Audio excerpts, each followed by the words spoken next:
Pirezidaantiin bulchiinsa yeroo Tigraay Jeneraal Taaddasaa Warradaa dhiyeenya kana turtii aangoo isaaf dabalamuu wal qabatee eega burratii TPLF waliin wal dhabeen booda guyyaa irraa yaada isaanirraa adda ta'e dabarsuun dhaga'ame. Kunis eega pirezidaantiin Tigraay duraanii Dabratsiyoon Gabramikaa'el mootummaa waliigaltee Piriitooriyaa dura turetti deebina jechuudhaan hora isaa wajjin waliigaltee irra ga'een booda ta'uun ibsame bal'inaan dhiyeessina.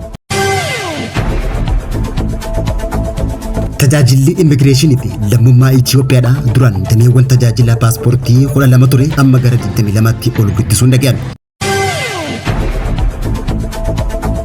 Hojjettoonni koomishinii siviil sarvisii 150 takka ta'an ragaa barnoota sobaa fayyadamaa turan qabamuu isaa ministeerri barnootaa guyyaa irraa qabee jiraachuu beeksise.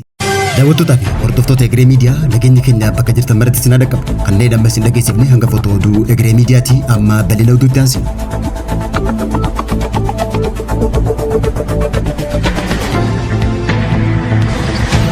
Dhiyeenya kana pirezidaantii bulchiinsa yeroo Tigraay Jeneraal Taaddasaa Warradaatiif ministeerri muummee Itoophiyaa Dr. Abiy Ahmed turtii aangoo bulchiinsa yeroo waggaa tokko dabalee hordofuudhaan murni TPLF kan Dabratsiyoon Gabramikaa'eliin hoogganamu pirezidaanticha mormaa jiraachuu irra deddeebi'uudhaan gabaasaa turuun keenya ni yaadatama. Guyyaa irraa ammoo pirezidaantichi ibsa kanneen yaada TPLF waliin irratti waliif galaa ture irraa kan faalleessu kan nu dhagaade. Kunis gochi TPLFitti jirtu murteewwan waraana dhaabuuf dabran cabsuuf yaalaa jiraachuu waliigaltee Piriitooriyaa kan cabsan jechuudhaan ibsa kan nu dhagaade.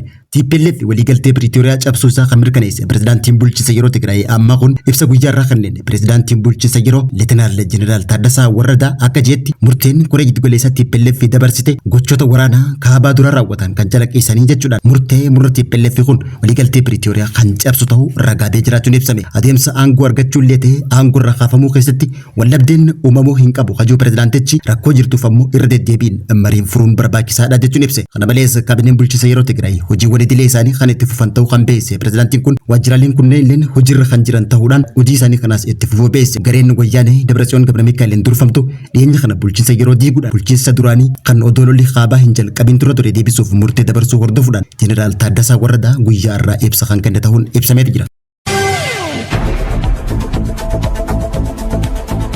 Tajaajilli immigireeshinii fi lammummaa Itoophiyaadha dameewwan tajaajila paaspoortii duraan 12 ture amma gara 22tti ol guddisuu guyyaa irraa beeksise. Tajaajilli immigireeshinii fi lammummaa Itoophiyaadha dameewwan tajaajila paaspoortii 12 irraa gara 22tti ol guddisuu isaa guyyaa irraa daayirektarri olaantuun tajaajila kana Aadde Salaam Daawwit ibsitee jirti. Kunis raawwii hojii ji'oota 9 dabran kana ilaalchisee miidiyaaleef ibsa kenniteen daayirektarittiin dhaabbatichi karoora yeroo saniitiif baasee irratti bu'aa gaarii galmeessuu himuudhaan akkasumallee tajaajilli kun karaa tajaajila galmee siivilii maatii miliyoona 4.8 ol galmeessuu isaa beeksise. Sirna galmee ammayyeessuuf hojiiwwan garaagaraa hojjetamaa jiraachuu ta'an ibsite. Imaltoonni biyya keessaa fi biyya alaa miliyoona 5.4 ol ta'an karaa tajaajila qilleensaatii fi lafaatiin keessummeeffamuu akka danda'an beeksifte. Tajaajilli paaspoortii ilaalchisee ji'oota 9 kana keessatti paaspoortii miliyoona 1.59 ol kennamuu kan beeksifte yoo ta'u babal'inni dameewwan tajaajilaa 22 ga'uu ibsuun kunis tajaajila saffisaa bu'aa qabeessa ta'e mirkaneessuuf akka ta'e beeksifte. Gama biraatiin ammoo galii ilaalchisee baatii 9 dabran kana keessatti qarshii biliyoona 30.9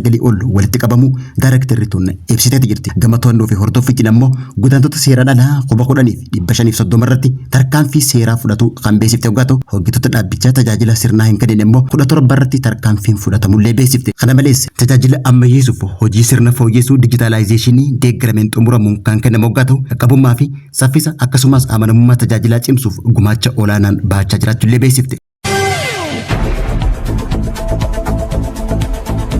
Hojjettoonni koomishinii siviil sarvisii 150 takka ol ta'an ragaa barnoota sobaa fayyadamaa akka turan guyyaa irraa ministeerri barnoota ibsa baaseen saaxiluu beeksise. Itoophiyaa keessatti dhaabbileen garaagaraa keessatti ragaaleen barnoota sobaataan fayyadamanii kanneen carraa barnoota barataniif carraa itti cufaa jiraachuu babal'achaa dhufuun ibsame. Keessumattuu yeroo garaagaraatti dhaabbilee mootummaa magaalaa Finfinnee keessa jiran keessatti namoonni ragaalee barnoota sobaatiin hojjetan qabamuun seeratti dhiyaachaa kan jiran hoggaa ta'u dhiyeenya kana ammoo sakatta'insa waajjira koomishinii carraa hojii uumuurratti taasifameen sanadoonni barnoota 38 ol irratti ministeerri barnootaa qorannoo taasisuu beesse. Magaalaa Finfinnee keessatti sakatta'insa taasifame kanaan walumaa galatti sanadoonni 38,245 qorannoof erga dhiyaate booda ministeerichi irra gahuu beessee jira. Sanadoota 34,487 amma dura ilaalaman keessa 33,632 seera qabeessa hoggaa ta'an kanneen hafan immoo seeraan ala ta'uu beesse. Kana keessaa immoo 150 takka ammoo soba ta'uu adda baasee jiraachuu beesse. Kana malees qorannoon kun hojjettoonni 694 sanada guutuu hin taane akka qaban kan mul'ise hoggaa ta'u gama sanadoota hafanii itti fufee jiraachuullee beekse. Kana malee Amboo yeroo ammaa tana madaalli sanadoota barnoota 11,600 dhaabbilee faayinaansii 3 irraa argame akka agarsiisutti namoonni dhuunfaa 3 ragaa sobaa akka qabatan gabaasni guyyaa irraa ba'e addeesseeti jira.